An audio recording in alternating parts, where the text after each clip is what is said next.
প্রিয় শিক্ষার্থীবৃন্দ, তোমাদের সবাইকে ইংরেজি বিষয়ের অনলাইন ক্লাসে স্বাগতম। আজকে আমরা ইংরেজি দ্বিতীয় পত্রের মডিফায়ারের একটি উদাহরণ সমাধান করব।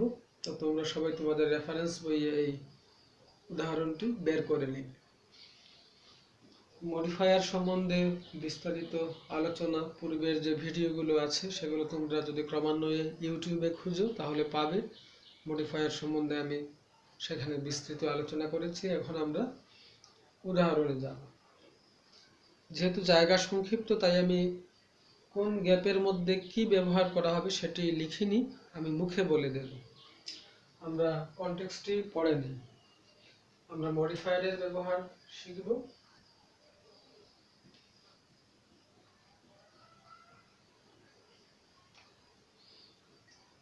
এখানে বলা হচ্ছে প্রথম লাইনটি, we need water dash crops, এবং আমরা রেফারেন্স বই এটি দেখতে পাচ্ছি। এখানে বলা হচ্ছে use an infinitive to post modify the verb.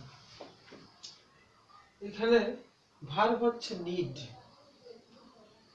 এই নিডটাকে পোস্ট মডিফাই করতে হবে। এই গ্যাপের মধ্যে এখানে পরীক্ষায় নির্দেশ দেওয়া থাকবে যে use an infinitive to post modify the verb.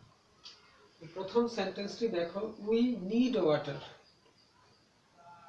Dash crops, আমাদের জলের প্রয়োজন আছে ড্যাশ ক্রপস, শস্য কি করার জন্য। এবং এখানে বলা হচ্ছে use infinitive to post modify the verb, তাহলে ভার্ব হচ্ছে এইটা নিড, একে মডিফাই করতে হবে। এবং কিসের দ্বারা করতে হবে? ইনফিনিটিভের দ্বারা। ইনফিনিটিভ কি? টু প্লাস ভার্বের প্রেজেন্ট ফর্ম। তাহলে আমরা এতে যেটা, এটা যদি আমি এ ধরে নিই, এই শূন্যস্থানটা আমি এ ধরে নিলাম, তাহলে এখানে আমরা কি বসাবো? Why do we need water, why do we need water, উত্তরটা এই জায়গাতে আছে টু প্লাস ভার্বের প্রেজেন্ট ফর্ম, টু প্রডিউস, অথবা লিখতে পারি টু গ্রো। তাহলে উই নিড ওয়াটার কেন? To produce crops. টু প্রডিউসটাই হচ্ছে ইনফিনিটিভ, অথবা টু গ্রো হচ্ছে ইনফিনিটিভ। তাহলে আমাদের জলের প্রয়োজন আছে, কেন প্রয়োজন আছে? তাহলে এখানে গ্যাপে বলা হয়েছিল, নির্দেশ দেওয়া হয়েছে বইয়ের মধ্যে, তোমরা সেটা পাবে যে use an infinitive to post modify the verb. তাহলে পোস্ট মডিফাই করলাম ভার্ব নিডকে, এবং আমরা বসিয়ে দিলাম টু প্রডিউস। তাহলে the phrase, infinitive phrase is to produce অথবা to grow, which is modifying the verb need. Post modify হলো, অর্থাৎ ভার্বটা আমরা পূর্বে পেয়ে গেছি। ওকে, পরের অংশে যাই। আওয়ার ফার্মার্স, আমাদের কৃষকেরা, স্টিল এখনো, ডিপেন্ড অন নির্ভর করে, ড্যাশ ওয়াটার, মানে ওয়াটারের পূর্বে আমরা গ্যাপ পেয়েছি, ড্যাশ ওয়াটার। এবার এখানে বলা হচ্ছে use a noun adjective to pre-modify the noun. Noun adjective ব্যবহার করতে হবে। নাউন অ্যাডজেক্টিভ কি? দুটি নাউন যদি পাশাপাশি বসে তাহলে সেটিকে নাউন অ্যাডজেক্টিভ বলে গণ্য করা হয়, পূর্বের যেটা থাকে। তাহলে আমরা এখানে একটি নাউন পেয়ে গেছি ওয়াটার। আমাদের কৃষকেরা স্টিল এখনো, ডিপেন্ড অন নির্ভর করে, ড্যাশ ওয়াটার, কোন ওয়াটারের উপর? For growing crops.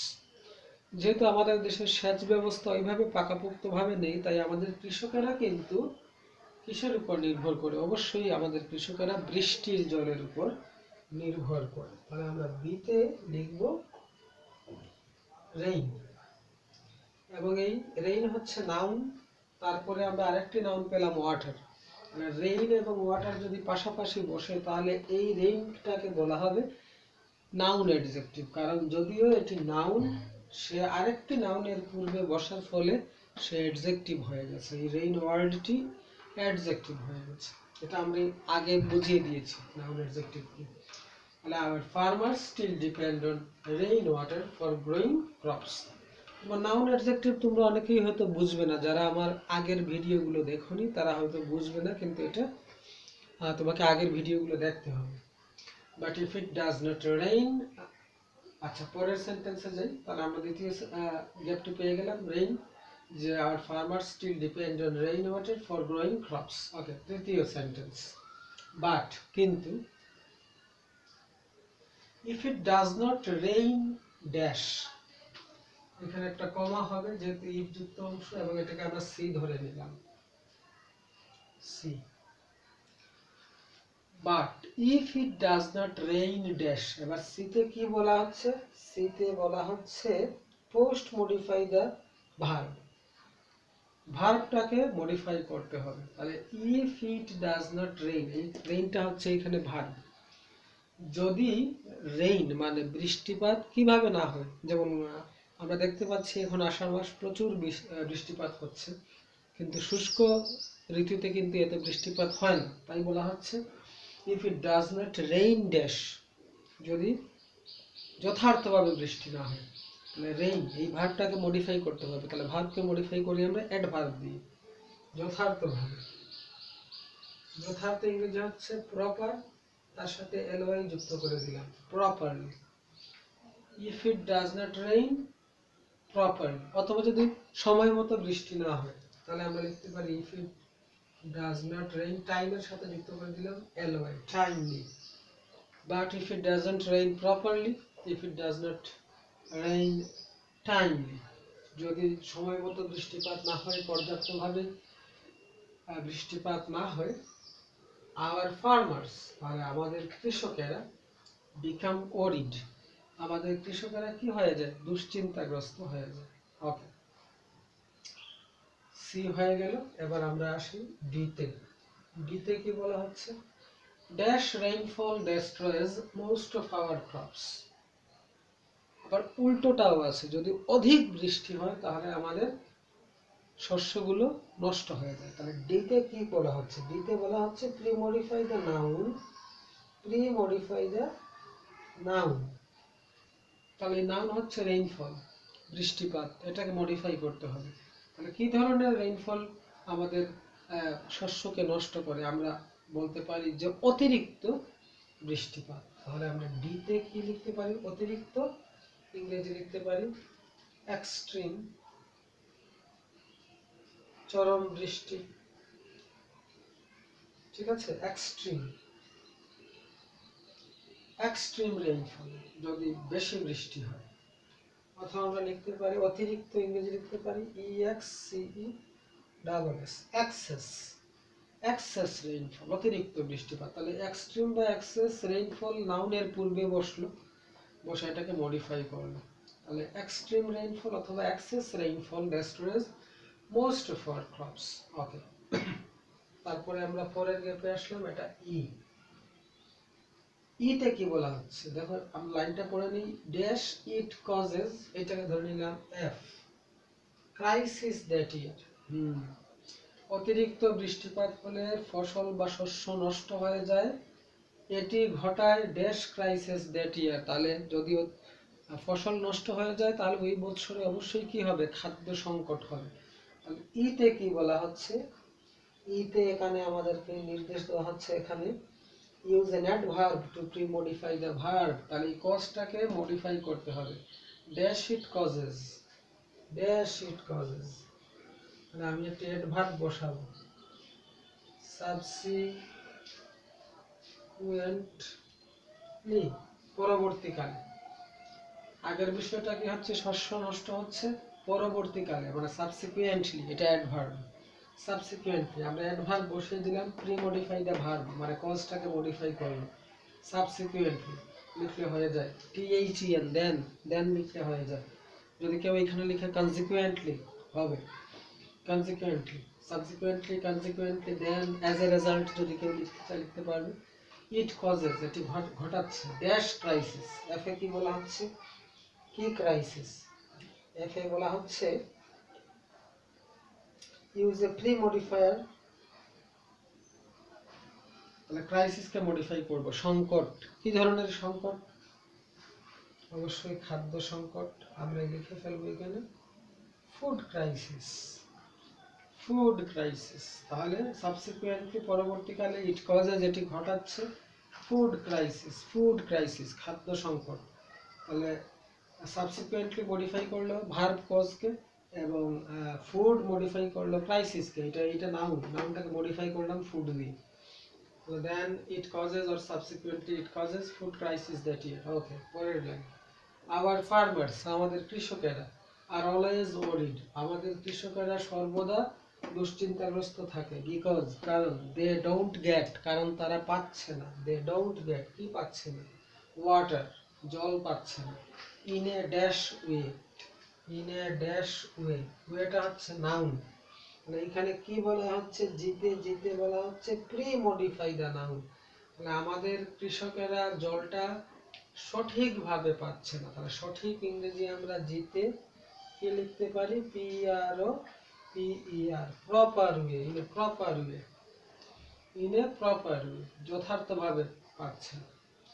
Our farmers always our farmers are always worried because they don't get water in a proper way. They don't get water, তারা জল পাচ্ছে না, in a proper way, প্রকৃতভাবে, যথার্থভাবে। ওকে, এবার বাক্যের শুরুতেই গ্যাপ আছে, এইচ নাম্বার, ফুল স্টপের পরে শুরুতেই গ্যাপ আছে, তাহলে আমরা কি লিখতে পারি এখানে, এইচে কি বলা হচ্ছে, এইচে বলা হচ্ছে use an infinitive phrase, infinitive phrase বসাতে হবে, অর্থাৎ ইনফিনিটিভ কিভাবে হয়, ভার্বের টুর সাথে ভার্বের প্রেজেন্ট ফর্ম যুক্ত করলে ইনফিনিটিভ হয়, তাহলে এখানে ফ্রেজ করতে হবে, অর্থাৎ টুর সাথে তো ভার্বের প্রেজেন্ট ফর্ম আসবেই, সাথে অন্য কিছু আসবে, তাহলে দেখি এটা কি হতে পারে, dash the government has set up deep tubewells in most of the agricultural fields, তারপর আবার ড্যাশ দেওয়া আছে, এই সমস্যাটি সমাধানের জন্য, তাহলে আমরা টু লিখে ফেললাম, টিটা বড় হাতের হবে যেহেতু বাক্যের শুরুতে, সমাধান করা, টু সলভ, এবং তার সাথে বসিয়ে দিলাম this problem, to solve this problem, এই টু সলভ হচ্ছে ইনফিনিটিভ, তার সাথে দিস প্রবলেম যুক্ত করলে এটি হয়ে যাচ্ছে একটি ফ্রেজ, তাহলে টু সলভ দিস প্রবলেম, এই সমস্যাটি সমাধানের জন্য দ্য গভর্নমেন্ট মানে সরকার, হ্যাজ সেট আপ, সরকার সেট আপ মানে স্থাপন করেছে, কি স্থাপন করেছে, ডিপ মানে হচ্ছে গভীর, টিউবওয়েলস মানে হচ্ছে নলকূপ সমূহ, কোথায়, in most of the agricultural fields, অধিকাংশ কৃষিজ মাঠে, ড্যাশ আইতে ড্যাশ দেওয়া আছে, তাহলে অধিকাংশ কৃষিজ মাঠে সরকার কি করেছে, এই সমস্যাটি সমাধানের জন্য has set up deep tube wells, গভীর নলকূপ স্থাপন করেছে, হ্যাজ এর পর ভার্বের পাস্ট পার্টিসিপল, তাহলে এটা প্রেজেন্ট পারফেক্ট টেন্স, তাহলে আমরা এখানে আইতে কি নির্দেশ পাচ্ছি, আইতে আমাদেরকে নির্দেশ দেওয়া হয়েছে ইউজ অ্যান অ্যাডভার্ব, তাহলে অ্যাডভার্ব বসাতে হবে, অ্যাডভার্ব আমরা খুব সহজে এটি যেহেতু প্রেজেন্ট পারফেক্ট টেন্সে আছে, তাহলে আমরা বসিয়ে দিলাম রিসেন্টলি, রিসেন্টলি লিখতে হবে, অথবা লেটলি, সম্প্রতি, সাম্প্রতিককালে সরকার বেশিরভাগ কৃষিজ মাঠে ডিপ টিউবওয়েল স্থাপন করেছে। ওকে, এবার শেষের সেন্টেন্সটি, we will see dash days soon, যে নাম্বার, ডেইজ, ডেইজ এর পূর্বে গ্যাপ দেওয়া, এবং এখানে যে নাম্বারে বলা হচ্ছে প্রি মডিফাই দ্য নাউন, তাহলে ডেটাকে মডিফাই করতে হবে, তাহলে সরকার যেহেতু ডিপ টিউবওয়েল বসিয়ে দিয়েছে, অবশ্যই আমরা আগামীতে কি দেখবো, সুদিনটা উপভোগ করবো, তাহলে we will see dash days soon, days এর পূর্বে, ডেইজ যেহেতু নাউন, তার পূর্বে আমি বসিয়ে দিলাম better, we will see better days soon, we will see better days soon, অথবা কেউ লিখতে পারে good days soon, আমরা শীঘ্রই সুদিন দেখব। তাহলে দেখো এখানে আমাদের যেটা টেক্সট বই আছে, টেক্সট বইয়ে কিন্তু ক্লুগুলো দেওয়া আছে, আমি এখানে জাস্ট স্বল্প পরিসর দেখে আমি পুরোটা লিখিনি, কিন্তু বইয়ের মধ্যে এগুলো নির্দেশ দেওয়া আছে যে কোন জায়গাতে তোমাকে কি বসাতে হবে, আমরা সেই অনুযায়ী উত্তরগুলো সাজিয়ে নিলাম। আশা করি আজকে দেখে তোমরা উপকৃত হবে। আগামী ক্লাস দেখার আমন্ত্রণ রইল। সবাইকে ধন্যবাদ।